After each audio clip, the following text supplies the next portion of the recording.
গভীর রাত্রে হযরত ফাতিমা রাদিয়াল্লাহু তাআলা আনহা ইন্তেকাল করলেন। কিছু সংখ্যক সাহাবীদের কাছে খবর দিয়া অল্প সময়ের ভিতরে জানাজার ব্যবস্থা করা হলো। হযরত আবু যর গিফারী রাদিয়াল্লাহু তাআলা আনহু কবরের ভিতরে নেমে গেলেন। কবরের ভিতরে নেমে গিয়া হযরত আবু যর বলেন, রে কবর, তোর ভিতরে আজকে কাকে রাখবো, তুই কি তা জানিস নাকি? কোনো জবাব আসে না। হযরত আবু যর বলেন, কবর রে, তোর ভিতরে আজকে যাকে রাখবো তিনি হতেছেন হযরত ইমাম হাসান হোসেনের মা। বেহেশতের সমস্ত জওয়ানদের সরদার হবেন যারা, সেই দুইজনের মা তোর ভিতরে রাখবো, খবরদার বেয়াদবি করবি না। কোনো জবাব না পেয়ে হযরত আবু যর বলেন, ওগো কবরের মাটি, তোর ভিতরে কাকে রাখবো কি জানিস? আসাদুল্লাহিল গালিব, দুনিয়ার সমস্ত কাফেরদের বিরুদ্ধে আল্লাহ রাব্বুল আলামিন যাকে বাঘ বানিয়ে পাঠালেন, সেই হযরতে আলী তার স্ত্রী রেখে যাব, খবরদার বেয়াদবি করবি না। কোনো জবাব আসে না। হযরতে আবু যর বলেন, কবরের মাটি, তোর ভিতরে যাকে রাখবো তিনি হলেন খাতুনে জান্নাত, বেহেশতের সমস্ত মহিলাদের সরদারিনী হবেন যে ফাতেমা, তারে রেখে যাব, তোর ভিতরে খবরদার কোনো বেয়াদবি করবি না। আবার হযরত আবু যর বলেন, কবরের মাটি, তোর ভিতরে কারে রাখবো কি জানিস? তোর ভিতরে আজকে যাকে রেখে যেতেছি তিনি হলেন আখেরি জামানার পয়গম্বর বিশ্বনবী জনাবে মুহাম্মদ রাসূলুল্লাহ সাল্লাল্লাহু আলাইহি ওয়াসাল্লামের কলিজার টুকরা মা ফাতেমাকে তোর ভিতরে রাখবো, খবরদার কবরের মাটি বেয়াদবি করবি না। কিতাবে এসেছে হযরত আবু যরকে বাড়ি শুনতে পেলেন, আওয়াজ এলো, কে যেন বলতেছে, রে আবু যর, আমি ফাতেমা কি চিনি না, হাসান হোসেনের মা কি চিনি না, আলীর স্ত্রী চিনি না, রাসূলের মেয়ে মা ফাতেমা কি চিনি না। আমল যদি ভালো হয় আমার ভিতরে, আমল ভালো নিয়ে যে আসবে শান্তিতে থাকবে, আর আমল যদি খারাপ হয় আমার ভিতরে, তার অবস্থা চূড়ান্ত হয়ে যাবে। আমার ভাইরা, আমার বন্ধুগণ, আমলের উপরে ভিত্তি করে কিয়ামতের দিন নাজাত হবে। আমল যদি খারাপ হয়ে যায়, কিয়ামতের দিন কেউ তাকে বাঁচাতে পারবে না। এই জন্য কিয়ামতের ময়দানে, হাসরের দিনে আল্লাহর হাবিব জনাবে মুহাম্মদ রাসূলুল্লাহ সাল্লাল্লাহু আলাইহি ওয়াসাল্লাম সিজদায় পড়ে কাঁদতে থাকবেন। আল্লাহ রাব্বুল আলামিন বলেন, হাবিব রে, আপনি কাঁদেন কেন? আজকে তো আপনার কাঁদার দিন না, আমি আপনাকে মাকামে মাহমুদ দান করেছি, আমি আপনাকে কাউসার দান করেছি, আপনার আজকে সম্মানের দিন, মর্যাদার দিন, কাঁদেন কেন? আল্লাহর হাবিব বলবেন, রব্বুল আলামিন মাকামে মাহমুদ পেয়েছি, কাউসার পেয়েছি, কান্দি এই জন্য আমি দেখতে পাচ্ছি আবার সামনে দিয়া ফেরেশতারা আমার উম্মতগুলি জাহান্নামের দিকে নিয়ে যায়। আল্লাহ রাব্বুল আলামিন বলবেন, ওগো আমার হাবিব, আমি আপনাকে ক্ষমতা দিলাম, আপনার জান্নাতি উম্মতগুলি আপনি বেছে নেন। আল্লাহর হাবিব তার জান্নাতের উম্মতগুলি বাঁচতে থাকবেন। হযরত আয়েশা বলেন, ইয়া রাসূলুল্লাহ, কিয়ামতের ময়দানে লক্ষ কোটি কোটি মানুষের ভিতরে আপনার জান্নাতি উম্মত আপনি চিনবেন কি করে? হুজুর বলেন, আয়েশা, কোন একটি ঘোড়ার কপাল যদি থাকে সাদা, এই সাদা কপালওয়ালা ঘোড়াটা যদি অসংখ্য ঘোড়ার ভিতরে যদি হারিয়ে যায়, তাহলে সাদা কপালওয়ালা ঘোড়ার মালিক তার ঘোড়াকে পাবে কিনা বলো? হযরত আয়েশা বলেন, হুজুর অনায়াসে পাবে। আল্লাহ রাব্বুল আলামিনের হাবিব বলেন, আয়েশা রে, কিয়ামতের ময়দানে আমার যেই উম্মতেরা নামাজি ছিল, দিনদার ছিল, পরেজগার ছিল, দুনিয়ার বুকে ঈমান নিয়ে যারা চলাফেরা করেছে, আমার দিন কায়েমের আল্লাহর দ্বীনের জন্য যারা কাজ করেছে, ওদের চেহারা নূর চমকাতে থাকবে, ঈমানের নূর কিয়ামতের দিন চমকাতে থাকবে। সেই ঈমানের নূর দেখে দেখে আমি আমার জান্নাতি উম্মতগুলি আমি বেছে নেব। হযরত ফাতিমা রাদিয়াল্লাহু তাআলা আনহাকে রাসূলুল্লাহ সাল্লাল্লাহু আলাইহি ওয়াসাল্লাম অত্যন্ত ভালোবাসতেন, মহব্বত করতেন তার স্ত্রীদেরকেও। তার স্ত্রীরাও রাসূল করিম সাল্লাল্লাহু আলাইহি ওয়াসাল্লামকে ভালোবাসতেন প্রাণ উজাড় করে দিয়ে। নবীজি বলেছেন, কন্যার পিতাদেরকে গালি দিও না। অনেকে টিটকারি করে, বারবার মেয়ে হয় ছেলে একটাও হয় না, সেই জন্য টিটকারি বটকারি করে। আল্লাহর নবী বলেছেন, মেয়ের পিতাকে গালি দিও না, ঠাট্টা করো না, যেহেতু আমি মুহাম্মদ রাসূলুল্লাহ সাল্লাল্লাহু আলাইহি ওয়াসাল্লাম, আমি মেয়েদের পিতা, আমি নিজে মেয়েদের পিতা, খাও না, মেয়েদের পিতাকে গালি দিও না। রাসূলুল্লাহ বলেছেন, আকাশের নিচে জমিনের উপরে খাদিজার মতো মহিলা আর নাই। সেই হযরতে খাদিজা রাসূলের 4টি মেয়ে পেটে ধারণ করেছিলেন। সুবহানাল্লাহ। মেয়ের প্রতি রাসূলুল্লাহ যথেষ্ট মহব্বত করতেন। মেয়েকে খুব ভালোবাসতেন হুজুর সাল্লাল্লাহু আলাইহি ওয়াসাল্লাম। হুজুরের কলিজার টুকরা ছিলেন মা ফাতিমা রাদিয়াল্লাহু তাআলা আনহা। হুজুর যখন কোথাও যেতেন সকলের শেষে দেখা করতেন ফাতেমার সঙ্গে, আর বিদেশ থেকে সফর করে এসে সকলের আগে দেখা করতেন ফাতেমার সঙ্গে। সুবহানাল্লাহ। রাসূলুল্লাহ আরো বলেছেন, তোমরা যখন বাজারে যাবে বা ব্যবসা করতে যাবে বা বিদেশে যাবে, আসার সময় যে সব হাদিয়া নিয়ে আসো। আমরা যখন বাইরে যাই, বাজারে যাই, কিছু হাদিয়া আনি না? জামা কাপড়, চকলেট ইত্যাদি আমরা আনে থাকি। রাসূলুল্লাহ বলেছেন, হাদিয়াগুলি তোমরা যারা বিদেশে যাও, বাজারে যাও, হাদিয়া আনবে, আর এনে ঘরের মধ্যে ঢুকে তা শুরু করবে মেয়েকে দিয়ে। প্রথমে দেবে মেয়েকে।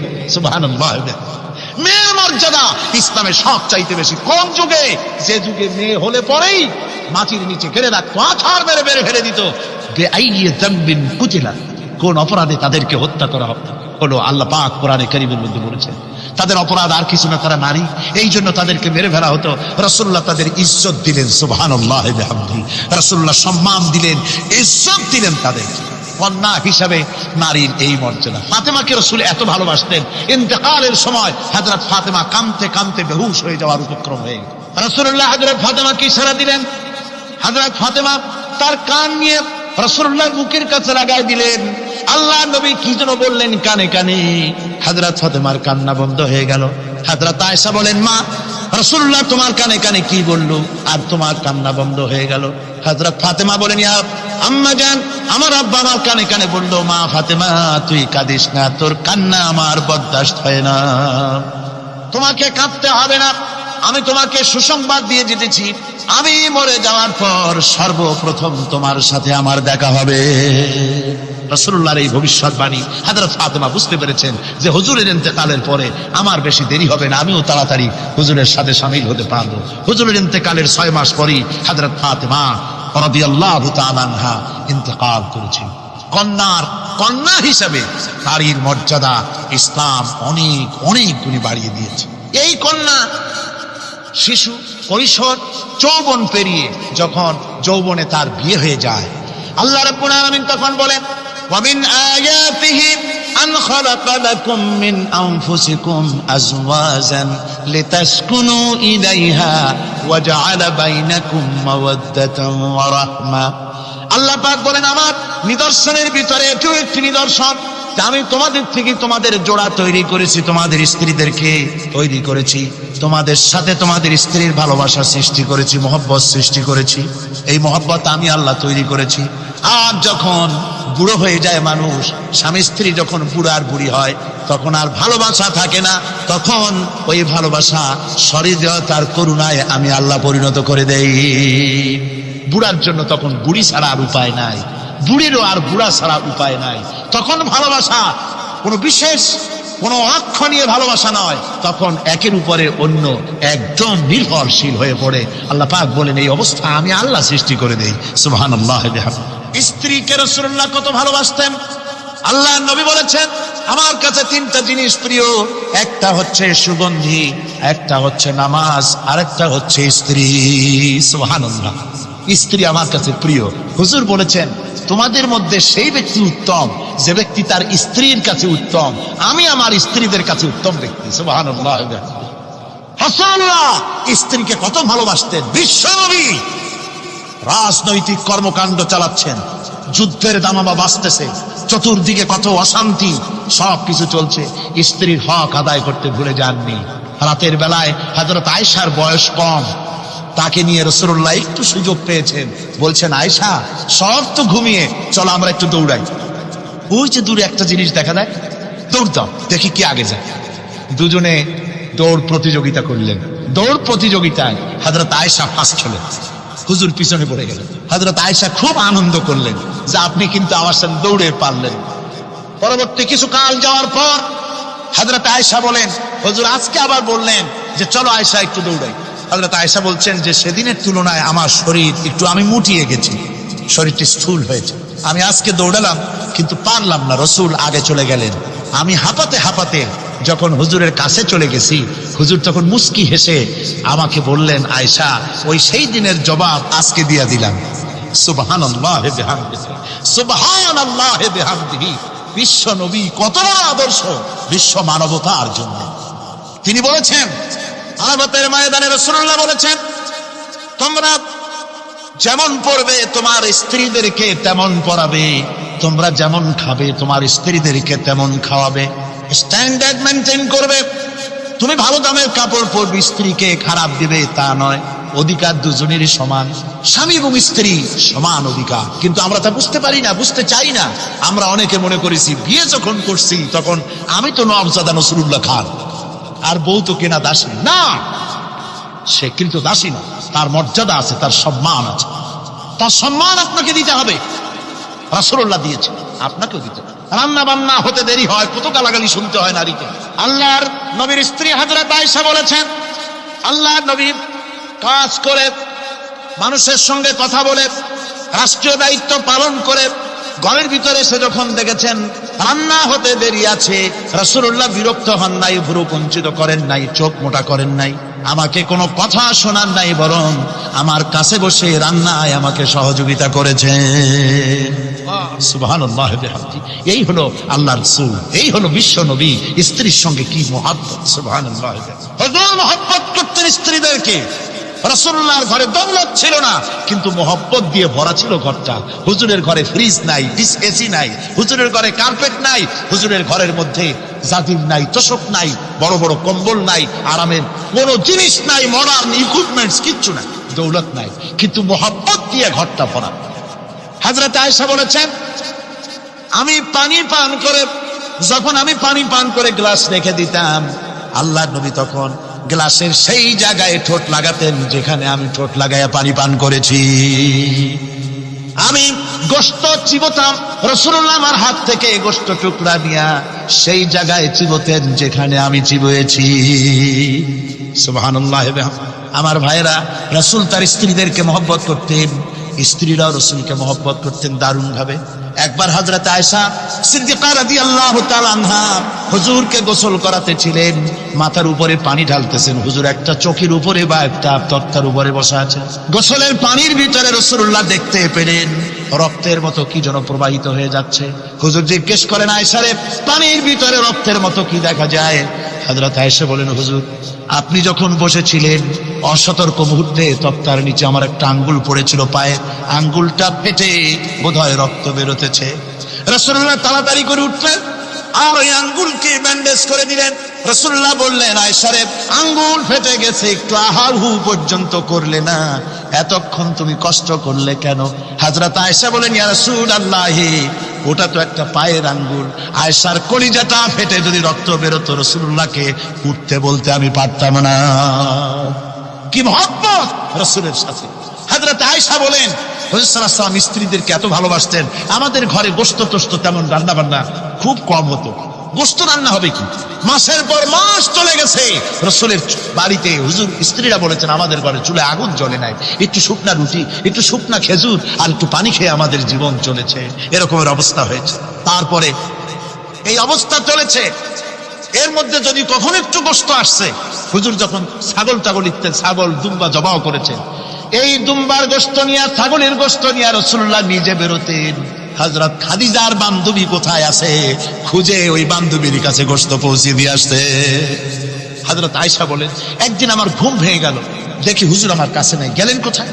খুঁজতে খুঁজতে যায় দেখি মসজিদে নববীর ভিতরে হুজুর হাত তুলে বসে আছেন, মোনাজাত করতেছেন। আমি পেছনে কি হাত তুলি, আমি শুনতে পাচ্ছি নবীজি দোয়া করছেন রব্বুল আলামিন, কিয়ামতের ময়দানে যেদিন সন্তান তার পিতাকে ভুলে যাবে, মা তার সন্তানকে হারায় ফেলবে, ওই কঠিন হাসরের ময়দানে আমি যেন আমার খাদিজাকে হারাইয়া না যাই। মুনাজাতের শেষে হযরত আয়েশা বলেন, ইয়া রাসূলুল্লাহ, খাদিজার কথা আপনার এত কেন বারবার মনে পড়ে? একটা বুড়িরে বিয়ে করেছিলেন 25 বছর বয়সের সময়, 40 বছর বুড়ি, তার কথা কেন এত মহব্বত আপনার মনে পড়ে? তার থেকে যুবতী মেয়ে, সুন্দরী মেয়েকে আপনার স্ত্রী হিসেবে আপনি পান নাই। হুজুর বলেন, আয়েশা রে, খাদিজার সম্পর্কে এমন কথা তুমি আর বলো না, তোমরা সবাই আমার সুখের দিনের স্ত্রী, আর খাদিজা আমার এমন সময় স্ত্রী ছিল যখন মক্কায় আমার আশ্রয় ছিল না, তামাম মক্কা নগরীতে আমার আশ্রয় ছিল না। খাদিজার সঞ্চিত সমস্ত ধনরাশি ইসলাম কবুল করার পর দুহাতে খাদিজা বিতরণ করে দিয়েছে। হযরত আয়েশা বলেন, হুজুর আমার গোস্তাকি মাফ করে দেন, আমি আর এরকম বলবো না, তবে খাদিজা সম্পর্কে আমার কিছু একটু শুনান। হুজুর বলেন, আয়েশা রে শোনো, গভীর রাত, যত রাত হোক না কেন, ইসলামের দাওয়াত দিয়ে দিয়ে গভীর রাত্রে আমি যখন বাসায় ফিরেছি, ঘরে এসেছি, দরজায় একটা মাত্র ডাক দিয়েছি, খাদিজা, অমনি দরজা খুলে গেছে। আমি জিজ্ঞেস করেছি, খাদিজা রে, যত রাত্রে আসলাম, যতবার আসলাম, একটা ডাকের বেশি লাগলো না, তুমি কি ঘুমাও না? হযরতে খাদিজা বলেছেন, ইয়া রাসূলুল্লাহ, আমার মনের ভিতরে ভয় থাকে, আল্লাহর রাসূল দ্বীনের খেদমতে বাইরে আছেন, আমি যদি আরামে বিছানায় ঘুমায় থাকি আর নবীজি দরজার কাছে দাঁড়ায় আমারে ডাকাডাকি করবেন, উঠতে যদি দেরি হয়ে যায় নবীজির সঙ্গে বেয়াদবি হয়ে যাবে, এই মনে করে আপনি না আসা পর্যন্ত দরজার সাথে পিঠ লাগাই আমি দাঁড়াইয়া দাঁড়াইয়া ঘুমাই। আমার ভাইরা, হযরতে খাদিজার ইজ্জত স্বয়ং আল্লাহ দিয়েছেন। কে দিয়েছে? হাদিস শরীফে এসেছে, রাসূলুল্লাহ জাবালে নূরে বসা, গারে হেরার ভিতরে বসা, হযরতে জিবরাইল রাসূলুল্লাহর সঙ্গে কথা বলতেছেন। একটু পরে হযরতে জিবরাইল বলেন, ইয়া রাসূলুল্লাহ, আমি আর এখানে বসবো না, আমি এখন চলছি, আমি দেখতে পাচ্ছি খাদিজা আসতেছে আপনার জন্য খাবার নিয়ে। খাদিজা যখন আপনার কাছে পৌঁছে যাবে, আপনি খাদিজাকে শুনায় দিবেন, আল্লাহ রাব্বুল আলামিন খাদিজাকে সালাম জানাইছে। সুবহানাল্লাহ। রাসূলুল্লাহর কাছে হযরতে খাদিজা যখন আসলেন, হুজুর বললেন, খাদিজা, আজকে তোমার জন্য দারুণ সুখবর। বলে কি? বলে আল্লাহ পাক, জিবরাইল কেমন উঠে গেল আমার কাছ থেকে, জিবরাইল বলে গেল আল্লাহ তোমাকে সালাম বলেছে। হযরত খাদিজা কেঁদে ফেললেন, বললেন, ইয়া রাসূলুল্লাহ, আমার নারী জন্ম সাক্ষ্য, আল্লাহ আমাকে সালাম বলেছে, এর জবাব কেমনে দিতে হয় হুজুর আমি তো জানি না, আপনি আমার পক্ষ থেকে আল্লাহর সালাম কিভাবে দেওয়া লাগে আপনি দিয়ে দিন, আমি তো বুঝি না কেমনে আল্লাহর সালামের জবাব দেব। হুজুর বললেন, খাদিজা, শুধু আল্লাহ নয়, জিবরাইলও তোমাকে সালাম বলে গেছে।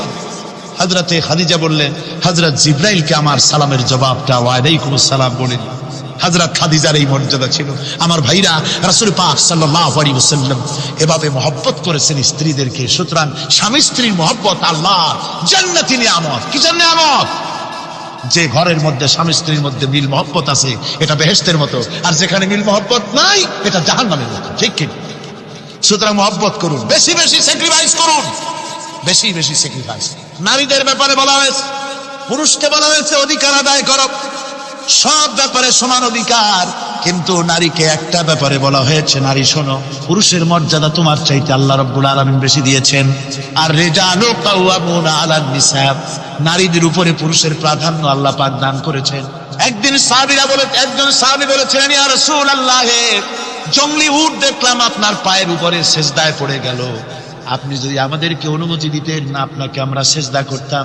আল্লাহ নবী বললেন, মানুষ মানুষকে সেজদা করা, এ পারমিশন যদি আমি দিতাম, তাহলে দুনিয়ার সমস্ত স্ত্রীদেরকে বলতাম তারা যেন তাদের স্বামীকে সেজদা দেয়।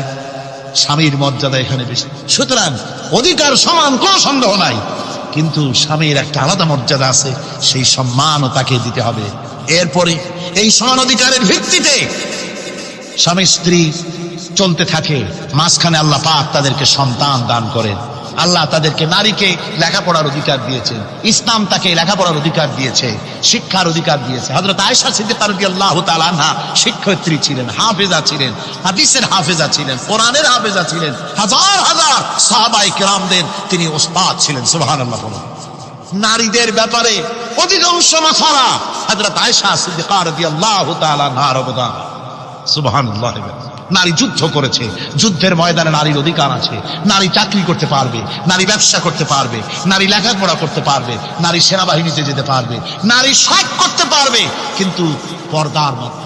জনৈক সাহাবী ইসলাম গ্রহণ করার পরও রাসূলুল্লাহ সাল্লাল্লাহু আলাইহি ওয়াসাল্লামের কাছে অনুশোচনা করছিলেন তার কন্যা সন্তান নিজ হাতে হত্যা করার জন্য।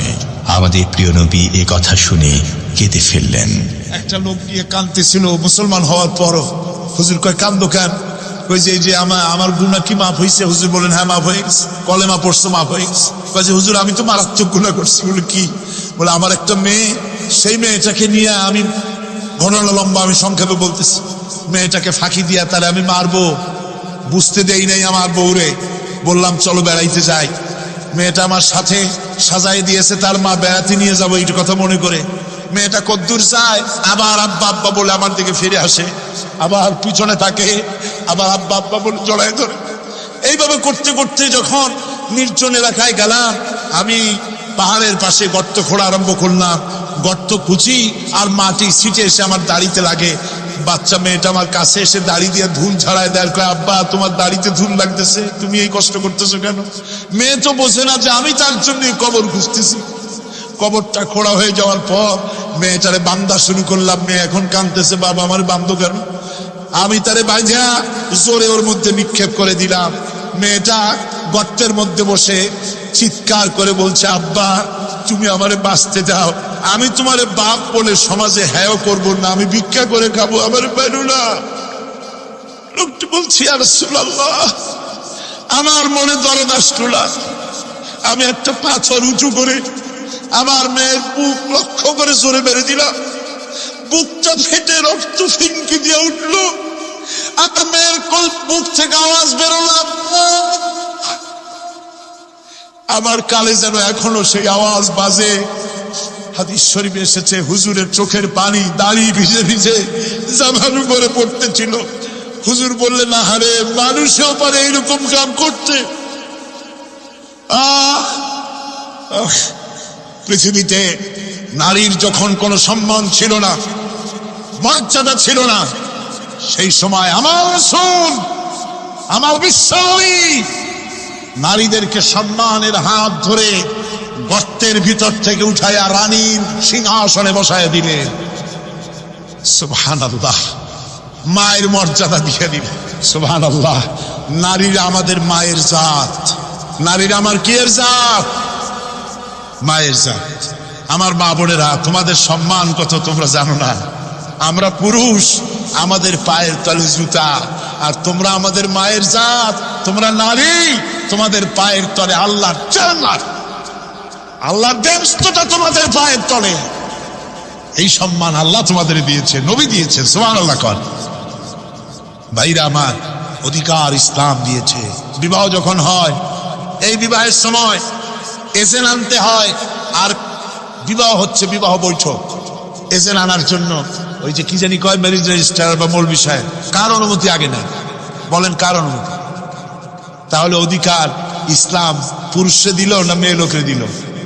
আগে মেয়ে লোকের কাছে যাও, মেয়েটাকে জিজ্ঞেস করো সেই বিবাহে রাজি আছে কিনা। সুবহানাল্লাহ পড়ে, এই বিবাহে রাজি আছে কিনা জিজ্ঞেস করো, তার অধিকারই বেশি। এরপরে এই বিবাহে করার ব্যাপারে কত বৈষম্য। আজ বিবাহ করতে গেলে যৌতুকের প্রথা এসেছে। রাসূলুল্লাহ যৌতুক দিয়েছিলেন, ওটা যৌতুক না, ওটা উপহার, ওটা হাদিয়া। রাসূলুল্লাহ তোহফা দিয়েছিলেন হুজুরের জামাই। সুবহানাল্লাহ, কি জামাই! এক জামাই তো জিন্নুর আইন, যাকে ফেরেশতারা পর্যন্ত লজ্জা করতো যারে দেখে, হযরত উসমান রাদিয়াল্লাহু তাআলা আনহু। আর একজন হযরত আলী কাররামাল্লাহু ওয়াজহাহু। হযরত আলী, যার সম্পর্কে রাসূল পাক সাল্লাল্লাহু আলাইহি ওয়াসাল্লাম যাকে কত সম্মান দিয়েছেন, কত মর্যাদা দিয়েছেন, এই হলো হযরত আলী হুজুরের জামাই। আনা মদিনাতুল ইলম ওয়া আলী। আর ওই জাহান্নামীদেরকে, যারা জাহান্নামে যাবে কিয়ামতের দিন, ফাল্লাযীনা কাফারু কুত্তিআত লাহুম সিয়াবুম মিন নার। আগুন দিয়ে কেটে তাই দিয়ে পোশাক তৈরি করে দেওয়া হবে, আগুনের পোশাক পরিয়ে দেওয়া হবে। আগুনের পোশাক গায়ে পরিয়ে দেওয়ার পরে কুল্লামা নাদিজাত জুলুদুহুম বাদদালনাহুম জুলুদান গায়রাহা। একবার চামড়া পুড়ে যাবে, জাহান্নামের আগুনে চামড়া পুড়ে গলে যাবে, আবার আল্লাহ রব্বুল আলামিন নতুন করে চামড়া পরিয়ে দিবেন, যাতে করে শাস্তির তীব্রতা অনুভব করতে পারে। জোরে কোন নাউজুবিল্লাহ। আমার ভাইরা, জাহান্নামীরা ক্ষুধার যন্ত্রণায়, তৃষ্ণার যন্ত্রণায় আকাশের দিকে তাকায় থাকবে, উপরের দিকে তাকায় থাকবে, বলবে আরে যদি একটু বৃষ্টি হতো, মেঘ হতো। হঠাৎ করে দেখবে যে উপরে কালো মেঘ হয়ে গেছে, মনে করবে যে এবার বুঝি বৃষ্টি হবে, পানি পান করব। মেঘ তারা দেখতে পেল, মেঘের ভিতর থেকে অল্পক্ষণের ভিতরে গরম পানি পড়বে। এমন গরম পুঁজ এমন গরম রক্ত পড়বে যেগুলি পান করলে পরে সঙ্গে সঙ্গে পেটের নাড়ি ভুঁড়ি আর কলিজা পিছনের দরজা দিয়া সব বেরিয়ে যাবে। নাউজুবিল্লাহি মিন যালিক। হে আল্লাহ, এই কঠিন অবস্থা থেকে তুমি আমাদেরকে হেফাজত করো। জোরে বলেন আমিন। সবাই বলেন আমিন। আমার ভাইয়েরা, তামসার ব্যাপার নয়। ও যুবক ভাইয়েরা, শিক্ষিত ভাইয়েরা, তামসা করার ব্যাপার না। দুনিয়ায় খেল তামাশা ফুর্তি করার জায়গা না। जगह जी लगाने के लिए ये दुनिया नहीं है, ये इबरत की जा है तमाशा नहीं है। দুনিয়া উপদেশ গ্রহণ করার জায়গা, খেল তামাশা করার জায়গা না। এই পৃথিবীতে আল্লাহ রাব্বুল আলামিন বলেন, নাফরমানি করলে পরে জাহান্নামে যাবেই, জাহান্নামে যেতে হবে। ওই জাহান্নামীদেরকে কি খেতে দেওয়া হবে? আল্লাহ পাক বলছেন, শোনো, খেতে দেব কি? তুসকা মিন আইনিন আনিয়া, ফুটন্ত গরম পানি তাদেরকে পান করতে দেওয়া হবে। লাইসা লাহুম তুআমুন ইল্লা মিন দারি, কাঁটা যুক্ত ঘাস তাদেরকে খেতে দেওয়া হবে।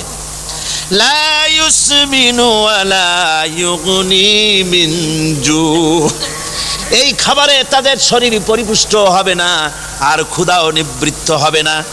আমার বন্ধুগণ, এমন কঠিন জাহান্নামের অবস্থা থেকে মাপ পাওয়ার জন্য ইমানের জোশ আসতে হবে, ইমানদার হতে হবে, আর নাফরমানিকে ছেড়ে দিতে হবে।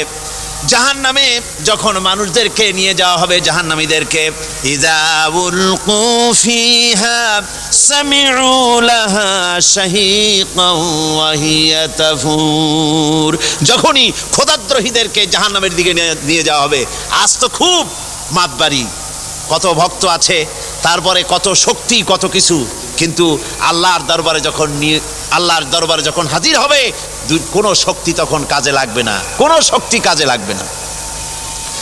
জাহান্নামে যখন তাদেরকে নিয়ে যাওয়া হবে, জাহান্নাম তখন গোসায় ফেটে পড়তে থাকবে, জাহান্নামের ভিতর থেকে গর্জন আসতে থাকবে, তাকাদু তামাইয়াজু মিনাল গায়জ, জাহান্নাম যেন গোসায় ফেটে পড়তে চাইবে।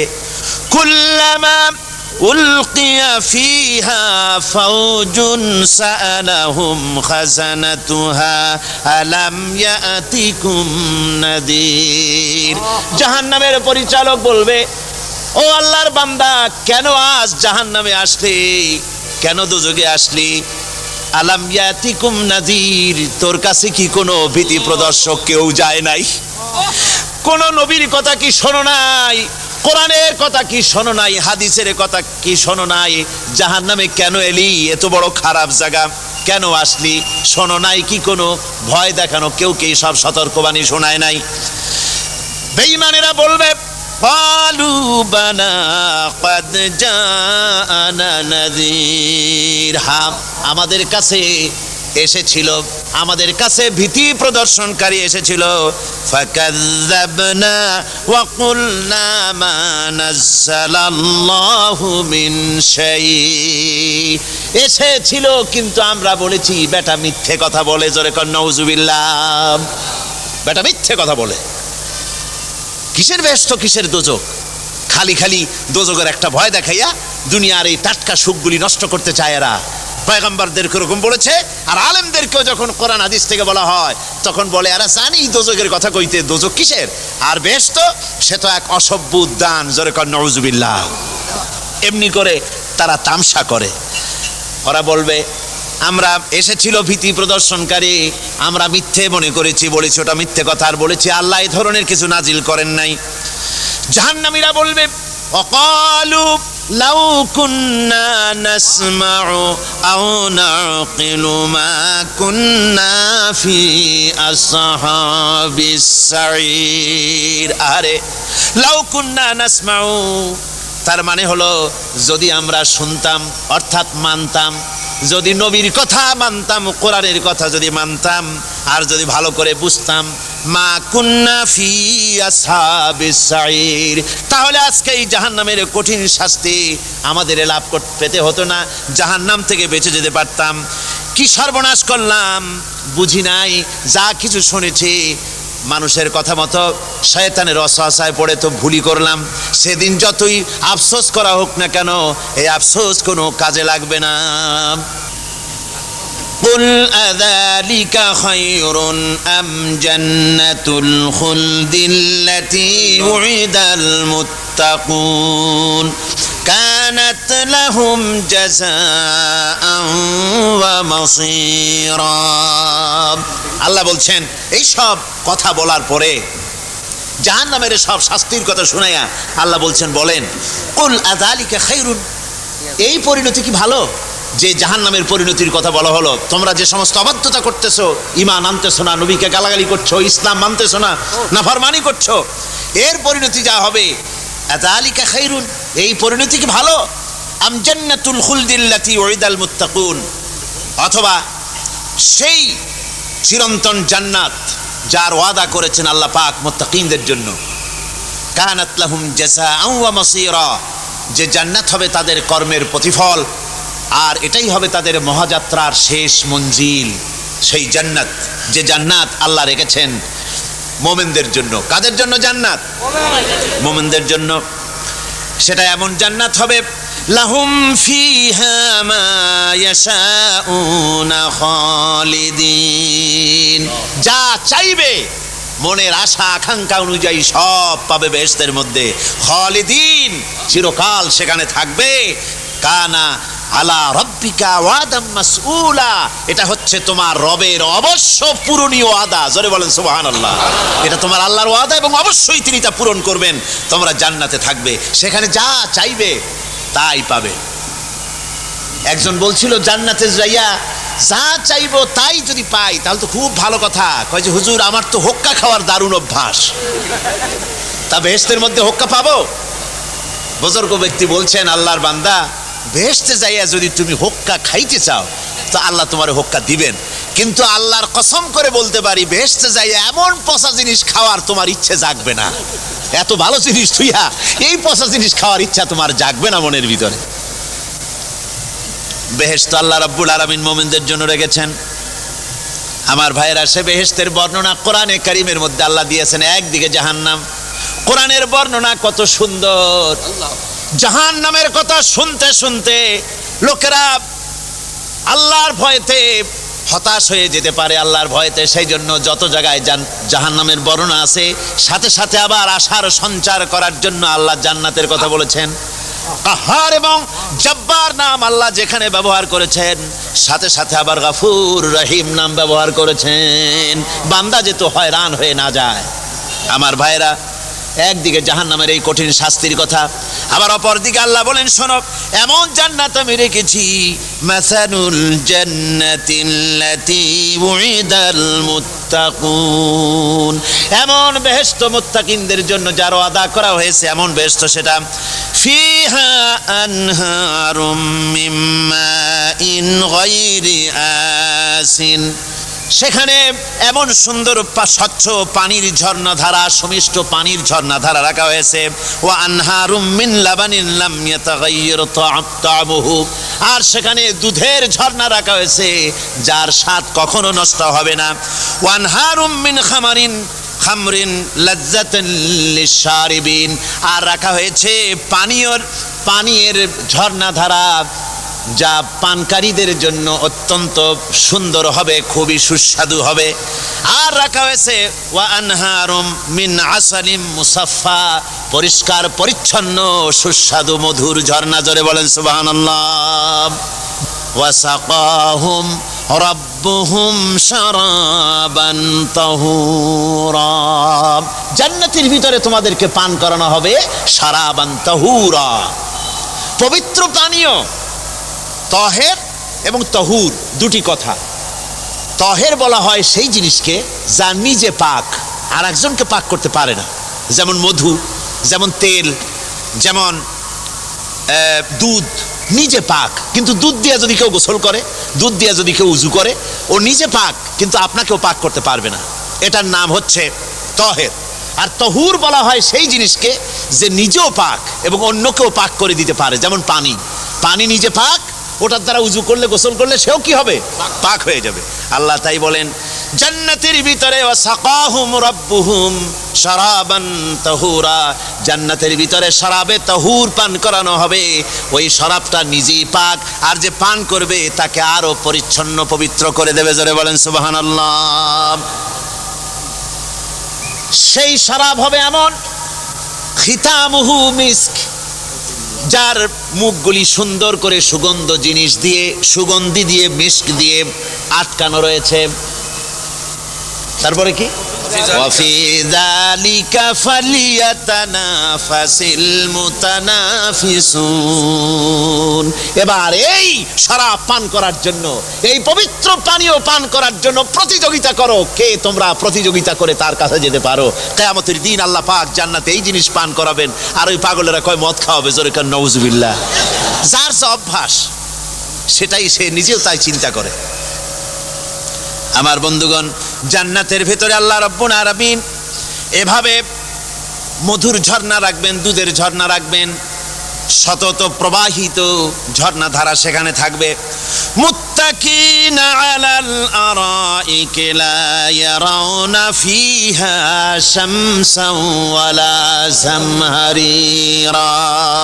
জান্নাতীরা ঠেস দিয়ে ছায়ার মধ্যে আরাম করে বসে থাকবেন, না তাদেরকে সূর্যের তাপ জ্বালাতন করবে, আর না তাদের কোনো সেখানে কোনো কষ্ট হবে। এমনি করে আরাম করে তারা তার ভেতরে থাকবে, আর সেখানে তাদেরকে সুন্দর করে ছায়া সুনিবিড় এক সুন্দর জান্নাতের ভেতরে এক সুন্দরতম পরিবেশের মধ্যে আল্লাহ রাব্বুল আলামিন তাদেরকে সেখানে রাখবেন। এরপরে তারা وَإِذَا رَأَيْتَ ثُمَّ رَأَيْتَ نَعِيمًا وَمُلْكًا كَبِيرًا। সেখানে যেদিকেই তাকাবে সেদিকেই শুধু নিয়ামতের সাম্রাজ্য দেখতে পাবে, শুধু নিয়ামত আর নিয়ামত, এগুলি তাদের চোখে পড়বে। সেখানে না সূর্যের তাপ আর না শীতের প্রকোপ, কোনো কষ্ট নাই, মানুষের শরীর থেকে ঘামও বেরোবে না, সেখানে বার্ধক্য এসে কাউকে পীড়া দিবে না। হুজুর একজন বুড়া লোককে বলছিলেন, মিয়া তুমি তো বেহেশতে যাবে না, তুমি তো বুড়া মানুষ, তুমি তো বেহেশতে যাইতে পারবে না। লোকটা কান দিয়া অস্থির হয়ে গেছে। রাসূল বলছেন যে বেহেশতে বুড়া মানুষ যাবে না, তাহলে তো আমার উপায় নাই। হুজুর বলছেন না, তুমি যখন বেহেশতে যাবে তুমি যুবক হয়ে যাবে। সুবহানাল্লাহ বিহামদিহি। একজন কালো মানুষকে হুজুর বলছেন যে কালো মানুষ বেহেশতে যাবে না, সে তো একদম কান্দিয়া হয়রান।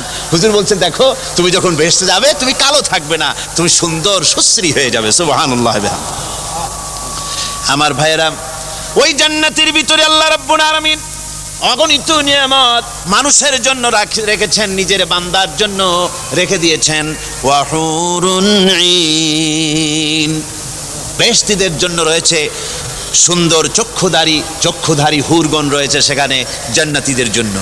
কামসালিল লুউলুইল মাকনুন, যেন সে এতই সুন্দর, যেন গোপনে রক্ষিত মুক্তার মতো, মুক্তা সদৃশ। এভাবে সুন্দর সুন্দরী হুরদেরকে আল্লাহ রাব্বুল আলামিন তার বান্দাদেরকে সেখানে রেখেছেন। লা ইয়াসমাউনা ফিহা লাগওয়ান ওয়ালা তাসীমান ইল্লা কিলান সালামান সালামা। কোনো পাপ সেখানে মানুষ দেখবে না, কোনো বাজে কথা সেখানে শুনবে না, শুধু শান্তি আর শান্তি। আল্লাহ রাব্বুল আলামিন মুমিন বান্দাদের বলবেন, উদখুলুল জান্নাতা আনতুম ওয়া আজওয়াজুকুম তুহবারুন। আল্লাহ রাব্বুল আলামিন বলবেন, ও আমার বান্দারা, জান্নাতে প্রবেশ করো, তোমাদের স্ত্রীদেরকে সাথে নিয়ে জান্নাতে চলে যাও। সুবহানাল্লাহ বিহামদিহি। তোমাদের স্ত্রীদেরকে নিয়ে সাথে করে নিয়ে জান্নাতের ভিতরে চলে যাও, সেখানে তোমরা আরামে থাকো।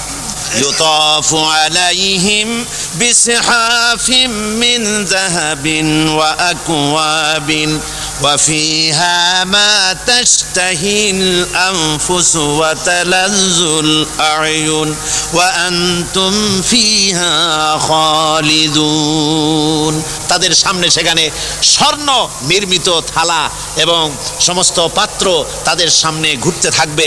তারা সেখানে আরামে মন ভোলানো সাজ সজ্জা সরঞ্জামাদি ইত্যাদি দেখে তারা সেখানে অবাক হয়ে যাবে। এত সুন্দর জান্নাতের পরিবেশ দেখে তারা হয়রান হয়ে যাবে। এই জান্নাতীদের কি আল্লাহ রাব্বুল আলামিন ফেরেশতাদেরকে অর্ডার করবেন, ও আমার ফেরেশতারা, আমার এই বান্দাগুলিকে জান্নাতের দিকে নিয়ে যাও। ওয়াসিকাল্লাযীনা ইত্তাকাউ রাব্বাহুম ইলাল জান্নাতি যুমারা, যারা আল্লাহকে ভয় করে জীবন চালায়েছে, আল্লাহকে ভয় করে যারা জীবন সমাজ ব্যক্তি পরিবার রাষ্ট্র পরিচালনা করেছে, আল্লাহ রাব্বুল আলামিন বলবেন, ও আমার ফেরেশতারা, আমার এই বান্দাগুলিকে জান্নাতের দিকে নিয়ে যা। ফেরেশতারা জান্নাতীদেরকে হাকায়া জান্নাতের দিকে নিয়ে যেতে থাকবে। আবার ওদিকে আছে ওয়াসিকাল্লাযীনা কাফারু ইলা জাহান্নামা যুমারা, জাহান্নামীদেরকে হাকায় নিয়ে যাওয়া হবে কোন দিকে? কোন দিকে? জাহান্নামের দিকে। এখন ওয়াসিকা মানে হাকায় নিয়ে যাওয়া, বেহেশতীদেরকেও হাকায় নিয়ে যাবে, আর জান্নাতীদের কি কয় দোজখী যারা তাদেরকেও হাকায় নেওয়া হবে, আর বেহেশতীদেরকেও হাকায় নেওয়া হবে। এটা কেমন কথা? দুই জায়গায় হাঁকানি খাওয়ান লাগবে। হাঁকানি বোঝেন তো? ধাক্কা। তো দুই জায়গায় ধাক্কা খাইতে হবে, তাহলে কিরকম বেহেশত যে ফেরেশতাদের ধাক্কা খাইতে খাইতে যাওয়া লাগবে? ব্যাপারটা কি আমার ভাইরা? ব্যাপারটা হচ্ছে এই, আমি দৃষ্টান্ত দিতে গিয়া বলি, অনেকদিন বন্ধুর সঙ্গে দেখা হয় নাই, বহু বছর পর হঠাৎ করে এক বন্ধু আর এক বন্ধুর বাড়িতে এসেছে, যে বলছে, ভাই যদিও বহু বছর পর এসেছি কিন্তু আমার হাতে সময় নাই, আজ আমি বেশ সময় তোমার বাড়িতে থাকবো না। ওই বাড়িওয়ালা বন্ধু বলে, বন্ধু যতই ব্যস্ততা তুমি দেখাও না কেন, আজকে যখন তোমার একবার পাইছি আমি তোমাকে ছাড়বো না। এই হলো একটা ছাড়বো না। আর ঢাকা হাইকোর্টের সামনে থেকে মকিম গাজী পালায় গেছে, ডাকাত। পুলিশ খুঁজতে খুঁজতে হয়রান হইয়া এই ডাকাতটারে যদি পাওয়া যায়, আর ওই ডাকাত যদি বলে, স্যার আপনি আমার ধর্মের ভাই, আপনি আমার বাপ, আপনি মেহেরবানি করে আমাকে ছেড়ে দেন, পুলিশ বলবে, বেটা গোটা পুলিশ বাহিনী তোর জন্য হয়রান, তোরে যখন একবার পাইছি তোরে আর ছাড়বো না। তাহলে বন্ধুর ছাড়বো না আর পুলিশের ছাড়বো না এক জিনিস? এক জিনিস না। জাহান্নামীদেরকে ধাক্কা মারতে মারতে জাহান্নামের দিকে নিয়ে যাবে, জাহান্নামের দিকে যেতে চাইবে না, তাই ধাক্কা মারা লাগবে। আর বেহেশতীদের ধাক্কা মারা লাগবে কেন? বেহেশতীরা যখন জান্নাতের দিকে যেতে থাকবে, ওদের জন্য লাল কার্পেট সম্বর্ধনা দেওয়া হবে। দুনিয়ার পচা লাল কার্পেট না, এত সুন্দর করে সাজানো থাকবে। এক একটা মঞ্জিলে যখন যাবে, জান্নাতীদের জন্য সাজানো মঞ্জিল দেখে তারা মনে করবে এইটাই বুঝি বেহেশত। ঘটি বাটি লোটা যা আছে তাই নিয়ে ওইখানে বসে পড়বে। ফেরেশতারা কবে যে, আল্লাহর বান্দা তুমি এখানে বসছো কেন? এটা তো বেহেশত না। কয় এর থেকেও ভালো আছে নাকি? কয় আছে না, ওঠো, আরে মিয়া উঠো। এইভাবে করে ধাক্কা মারবে, ওঠো, সামনে যাও। আবার যখন সামনে যাবে, সেখানে এর থেকে আরো সুন্দর পরিবেশ দেখে ওইখানে আবার বসে পড়বে, মনে করবে এটা বুঝি বেহেশত। বলা হয়, ফেরেশতারা বলবে, আল্লাহর বান্দা এটা জান্নাত না, এর থেকেও ভালো জায়গা, সুন্দর জায়গা আছে। এইভাবে ধাক্কা মারতে মারতে তাদেরকে জান্নাতের কাছে নিয়ে যাওয়া হবে। হাত্তা ইযা জাউহা ওয়া ফুতিহাত আবওয়াবুহা ওয়া ক্বালা লাহুম খাজানাতুহা সালামুন আলাইকুম তিবতুম ফাদখুলুহা খালিদিন। এভাবে ধাক্কাতে ধাক্কাতে যখন তাদেরকে জান্নাতের দরজার কাছে নিয়ে যাওয়া হবে, আগের থেকেই তাদের জন্য দরজা খোলা থাকবে। সুবহানাল্লাহ। আগের থেকেই জান্নাত খুলে রাখা হবে। তাদেরকে বলা হবে, ওই জান্নাতের পরিচালক তিনি বলবেন, আসুন, ওয়েলকাম করবেন তাদেরকে, সালামুন আলাইকুম, আপনাদের প্রতি আল্লাহর শান্তি বর্ষিত হোক। বড় ভালোভাবে জীবনযাপন করেছিলেন দুনিয়ায়, আল্লাহর হুকুম মেনে চলেছিলেন, আল্লাহর হুকুম পালন করেছিলেন। দুনিয়ার বুকে বড় অশান্তি, মানুষের নির্যাতন, মানুষের বদনামি, জেল জরিমানা, রাত জেগে তাহাজ্জুদের নামাজ পড়া, জিহাদের ময়দানে কষ্ট করে রক্ত দেওয়া, শহীদ হওয়া, কত কষ্ট করে আল্লাহর দ্বীন জমিনে কায়েমের চেষ্টা করেছেন, নিজের জীবনকে ভালো রেখেছেন, পবিত্র রেখেছেন। আজকে আপনার জন্য এই জান্নাত, ফাদখুলুহা খালিদিন, জান্নাতে প্রবেশ করুন এবং চিরকাল এই জান্নাতের ভিতরে থাকুন।